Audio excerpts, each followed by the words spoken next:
morning. Just give me a second. I'm just going to write some information on the board.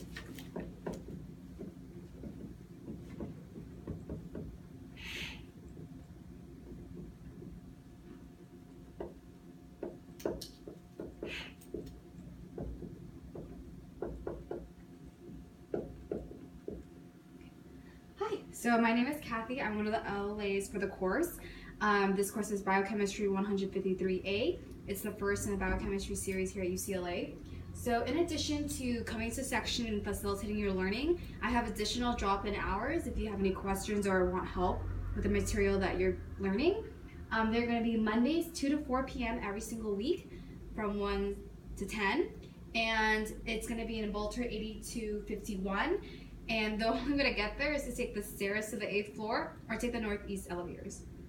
Do you want to copy this down before I erase it and put other information up? Yeah, I'll copy it down. Yeah, take your time.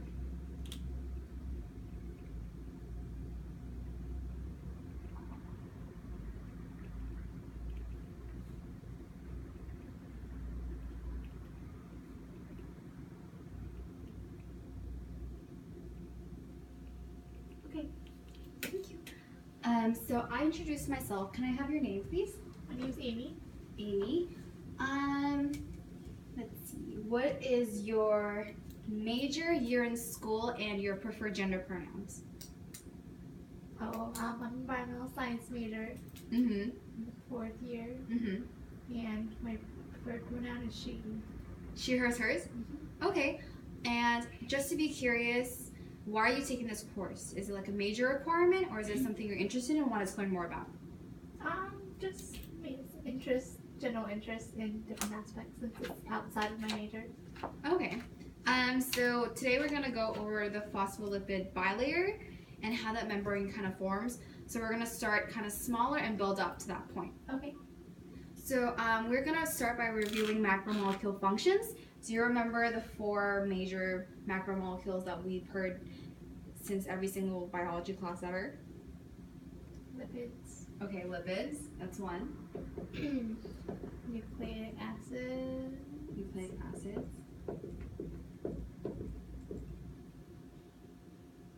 I don't remember the You last don't remember? two. That's fine. We also have carbohydrates.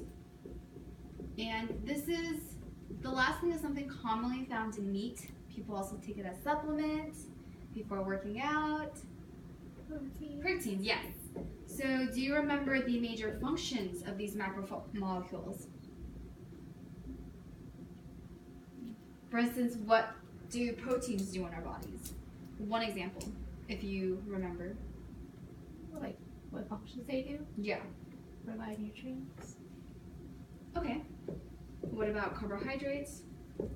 Energy. Nucleic acids? DNA. And there's another nucleic acid. Another nucleic acid. Mm-hmm. RNA. Yes. And lipids are a little different, but there's things like fatty acids and what we're going to learn today, the phospholipids. Okay. So we're going to start with lipids, and then maybe next week as the lecture continues, we'll begin these topics. Okay. And at any point when we go over the material, if you have questions, feel free to speak up. If you think I'm talking too fast, let me know. And if you want to go over something again, I can also do that as well. Okay. Yep. So we're going to start with fatty acids and phospholipids. Do you remember the structure of a lipid or a phospholipid? No. No. Okay, so let's break down phospholipid. So we have a lipid portion. Let's say that's this. What do you think the phospho is? The phosphate. Yes. So there's also a phosphate group. And do you know a little bit about like the details of this? Like how the properties of the phosphate group is a little different from the properties of the lipid portion? No. Okay. Well, knowing that part of the phosphate group kind of looks like this, do you think this is a non-polar bond or a polar bond? Polar. Why? Do you remember polarity from lecture?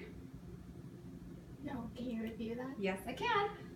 So polarity is a relationship between two atoms, for example. So say we have this bond, and we also have a carbon-carbon bond. So this also has to do a little bit with electronegativity, and electronegativity is a element's measure of an element's ability to withdraw electrons. Do you remember the octet rule from chemistry? They can only have 8. Yes. So ideally, noble gases have 8 valence electrons, and so a lot of elements like carbon, oxygen, and nitrogen will try to have a certain amount of bonds to reach that octet. So for carbon it's 4, for oxygen it's 2. Do you remember what it is for nitrogen?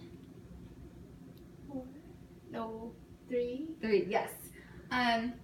So if there's unequal sharing between electron densities, that's where we get that dipole, and that generates the polarity. So between carbon single bonded to carbon, do you think there's a large difference in electronegativity? No. No. So is this going to be polar or non-polar? Non-polar. And what about this phosphate oxygen bond? Yes. Yes. What? Oh, yes.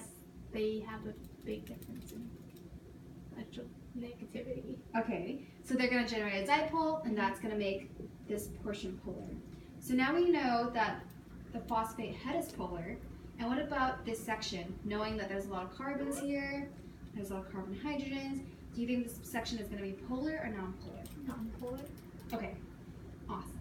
Thank you. I'm going to write that down here. Non-polar.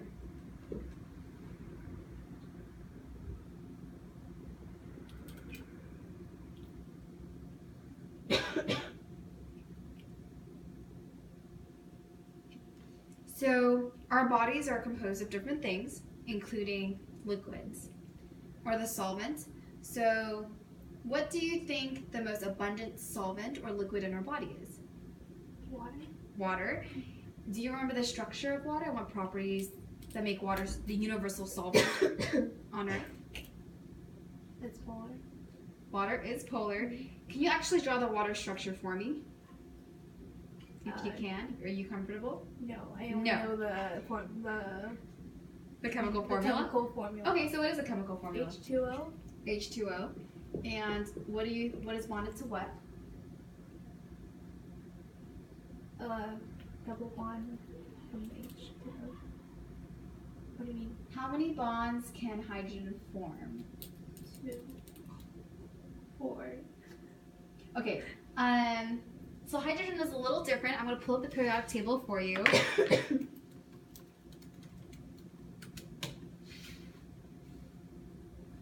this is going to take a little bit. So these elements can accommodate up to 8 electrons, which is why they can fulfill that octet. But hydrogen only has 1 proton and 1 neutron. Yeah. It actually can't accept anything more than 1 electron, or it can only form 1 bond. Yeah. But oxygen can grab up to 2 to become, it can have neon's state. So oxygen is 2, hydrogen is only 1, so you can see from here that carbon needs 1, 2, 3, 4 to reach that noble gas configuration. Nitrogen is 3, like we said earlier. And for the halogens, how many electrons do you think you need? 1. So knowing that hydrogen can only form 1 bond, what do you think the chemical structure of this may look like? With the O on top, and then the double bond with the hydrogen connected with a single bond. Single bond, yes. And then same thing over here. So, do you think this falls under polar or non-polar? Polar. Polar. And where are the dipoles generated? Like, what is very electron withdrawing, and what is electron giving? The oxygen is giving. No, the hydrogen is giving its electron to the oxygen, so it can fulfill its. Great, yes. So there's this unequal sharing with oxygen trying to have more electron density. So I'm going to introduce the concept of partial charges. So like we said earlier, this carbon-carbon bond, they have equal electron sharing. So the charges are going to be 0 completely. But for some polar molecules, there's that uneven sharing of electrons that can generate partial charges. So which part do you think is going to be partially positive and partially negative? Or actually, what do you think it means to be partially negative? Do you think you would have more electron density or less? More, right? Yes. And which element here do you think is going to be that partially negative? The oxygen. Okay. And positive? The hydrogen. So this is where you kind of get that polarity from, is due to its structure. And water can hydrogen bond with itself and other things.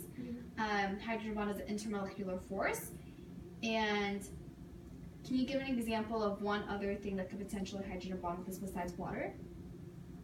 Any functional group that comes to mind? Functional group that bonds to hydrogen. Mm-hmm. So any functional group you remember that had some polarity in it. For instance, there's something that a lot of people who are over 21 drink recreationally at their own time. Alcohol. That is, yes, alcohol. So for instance, I would just this arbitrary R group that's going to represent some carbons, and we have our alcohol. And again, similarly, we have that oxygen-hydrogen bond, which with which atom being partially positive? Hydrogen. Okay. And then which atom is partially negative? Oxygen. Yes. So it's electron withdrawing. So you see there's partial charges in the water and there's partial charges in this alcohol. So what do you potentially think may occur here in terms of intermolecular forces between different molecules? As in, like, what do you mean? Like when you have ions, like cations and anions or things that are partially, like positively charged and negatively charged, they're attracted to each other, right?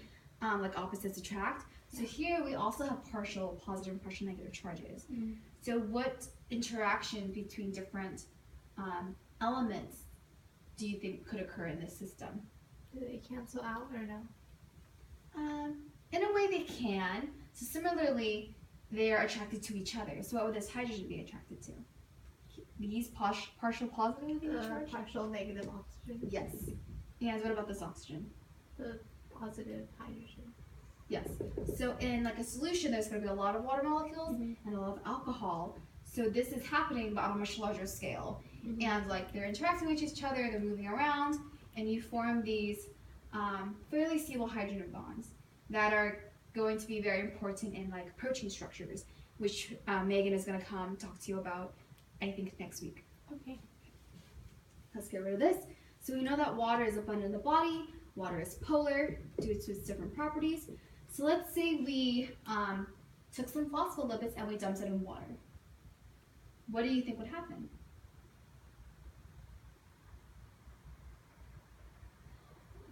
It will dissolve. Or not dissolve, but like we put it into the water, they wouldn't. They would stay like, because it's both polar, right? So they nothing. So water is polar, but this phospholipid has a polar component and a non-polar component.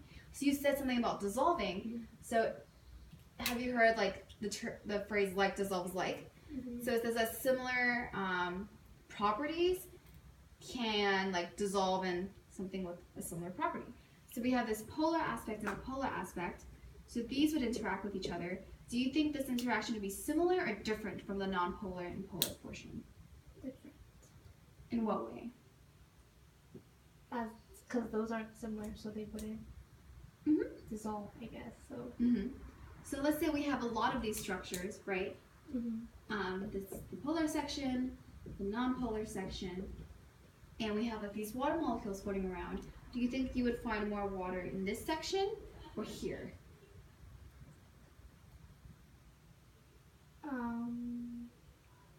Water beyond top. Why? Because those are where they're similar.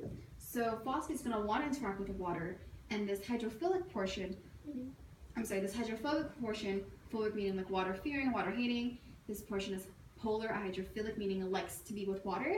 This portion is going to be as far away from the water as possible. So like I mentioned, there can also be more plenty of phospholipids in this water solution. So how do you think this couple of molecules will interact with these phospholipids down here? They're repel, I guess, since they're not similar in polarity. Like, they'll face an opposite. Can you come and show me specifically what you're talking about when you're saying Wait, can you repeat your question again? Yes. So I'm saying, like, in this solution of water, we have plenty of phospholipids, right? And you would be right to think, like you said earlier, that these are going to interact strongly with water, and this portion won't. And that these will interact with each other because they're similar, as will this part. And I'm saying there's more phospholipids in the water. Yeah. And how would this couple of molecules, for instance, interact with this one? Would the nonpolar portion be attracted to the nonpolar portion, or the polar phosphate groups? It would just stay like this, right? Wouldn't they repel from each other since they don't? So it's different from things with similar charges. Like protons will experience repulsive forces, but that's not necessarily true for things that are like nonpolar and hydrophobic. So these would want to interact with this. Well, can you draw me how you think the interaction would look like? Like of arrows or just whatever you're comfortable with. So you have a theory, right? You're saying these are going to interact with each other. So if they do, what do you think this will look like at the end? They interacted with each other. This portion and this. Knowing that like dissolves like, and things with similar properties associate with each other. So these phosphate heads would associate with also the other phosphate heads from the other phospholipids. So I don't know, something Okay, that can happen as well. But what about these nonpolar groups? Because right now, what you're drawing, these nonpolar groups seem to be exposed to water. Oh, okay. So how would these nonpolar groups and these phospholipids interact so that the nonpolar sections are not exposed to water?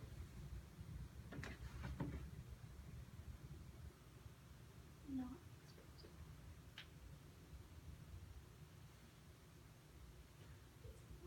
Water. Take your time. I'll be right back. I'm going to see if we can do a demo for this.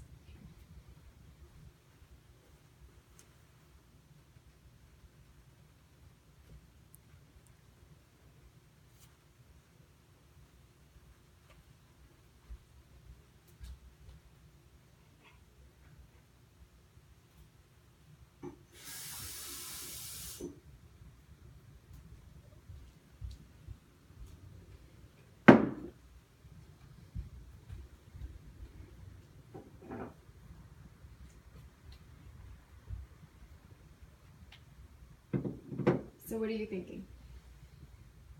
So is the water, wouldn't it just go next to them? Next to which? Like over here. Yes. So all the polar is going to try to be together, and all the nonpolar will try to be together. So the goal is to have all the nonpolar near each other without any polar molecules. So which is why the phospholipids are facing the water. And what do you think the nonpolar is going to face? Water, more phosphate groups, or more nonpolar groups? As in, so phosphates will face the water and the non-polar will face inwards, away from the polar groups, right? So that doesn't solve the issue of what these are surrounded by. So how would you draw, like I said, this interaction in which nonpolar groups are surrounded by other nonpolar groups? What do you think that formation looks like physically? So these would, so this is like the phosphate. Mm-hmm. And then they have like Nonpolar side chains. So this is water and then this water here. Yes, so this is a solution in water.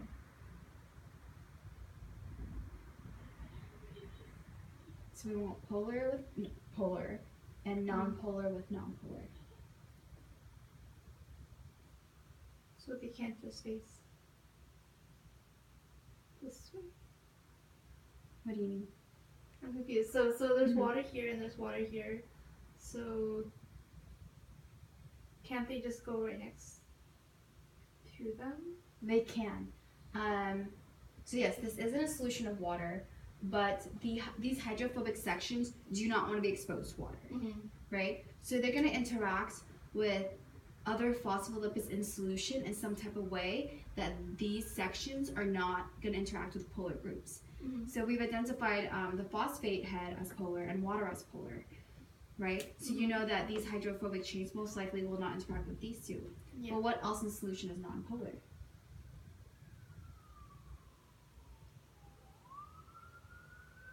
What else in the solution is also non-polar?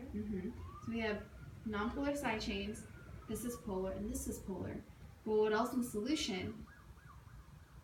Or what aspect of these molecules may interact with these non-polar side chains? Knowing that we are discussing phospholipid bilayers that compose membranes. Fatty acids. Mm-hmm. They would. So these are non-polar, so they'll face them. Yes. So fatty acids are nonpolar, not because of the acid, right? That's the polar portion, but because of the hydrocarbon chains. Yeah. So there could be fatty acids in here, but more specifically, this is a solution of just water and just phospholipids. Yeah. So how could phospholipids, like multiple phospholipids, interact to minimize the hydrophobic side chain's exposure to water? They'll face.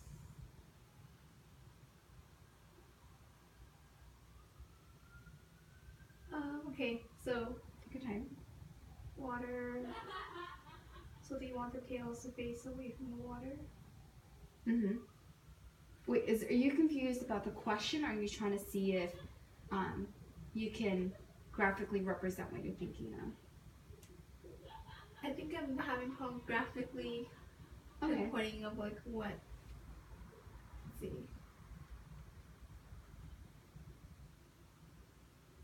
So you drew the phospholipid. Mm-hmm. We know which part is polar. We know which part is non-polar. Yeah. Right? So you're right in thinking, yeah, these phospholipid heads can interact with each other. But what do you think these hydrocarbon chains are doing? Are they attracted to each other or repulsive to each other? Repulse. Why do you think so? Knowing that things with similar properties tend to associate with each other, which is why the polar phosphate groups want to associate with water. So these would be attracted to each other. Mm-hmm. So the way you drew it is different the way I drew it. So I'm drawing like it's compact because these are interacting and these are, it's like one molecule, right? So these are bonded to each other, but these are also interacting with each other. And this is an attractive force. This is an attractive force, and this is also an attractive force. Because like the like dissolves like, things with similar properties to associate with each other. So the other side, the tails would just go inwards. And what would that look like? Towards inwards since the water's on the outside. So you're saying that water is here, water is everywhere, but is there any water here ideally? No. So we're trying to minimize that hydrophobic interaction with water. So the way you're drawn is great. You're showing that these polar phosphate heads are facing the water, and same here. And it's only the hydrophobic side chains that are in this section. So if you like were to draw more like infinitely, this is what a phospholipid bilayer looks like. So phospholipid comes from this part, phospholipid, and there's a bilayer because 1 and 2. Thank you, that was great. Do you have any more questions about this? I know it took a while for us to get here, and I want to make sure you're like, I understand this and I feel like I can teach it to someone else if I need to. I think I understand from your explanation. Okay, so if you want to jot down anything, I'm going to give you like a couple seconds to do so before we move on to the next question. Thank you. Thank you.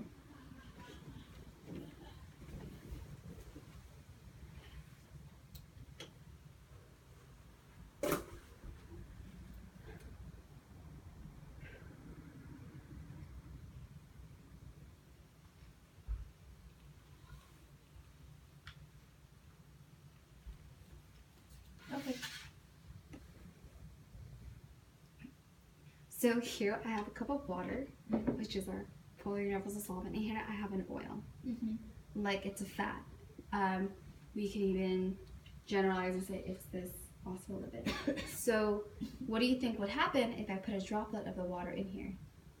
Oops, my bad. What do you think would happen if I put a droplet of the oil in here? It won't dissolve. Or it will. Or like, what do you mean? What will happen? You can generalize. So you said it will dissolve. No, it won't. It won't dissolve, but like we'll just stay separated in its own layer. In its own layer. Water is also a lot more dense than fats and oils, so it'll tend to stay at the bottom, and your oils will accumulate at the top. So if you've ever had some like super oily soup, it's gonna be a lot of fat on top.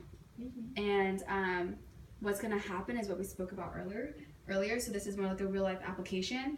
So if you have something that's largely hydrophobic, like these side chains, what they're going to do is all these molecules that are in the oil are going to interact in such a way that all the hydrophobic sections are together in a core, and all the exposed surfaces that face water are going to be the hydrophilic portions. So if you want to take a look at it, this is also something you can try at home. Okay.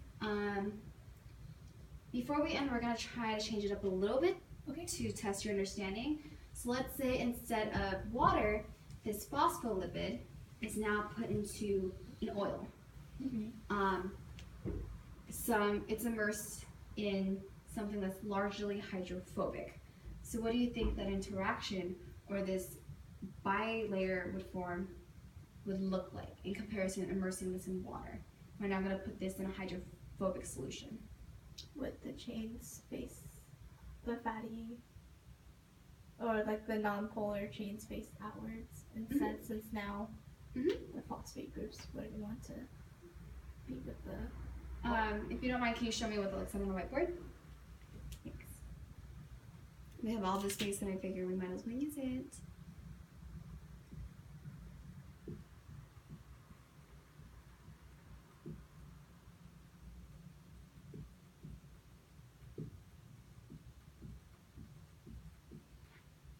Something like this, so the heads would go inside and then the tails would be outside instead. Right? So yeah, why would the heads be inside?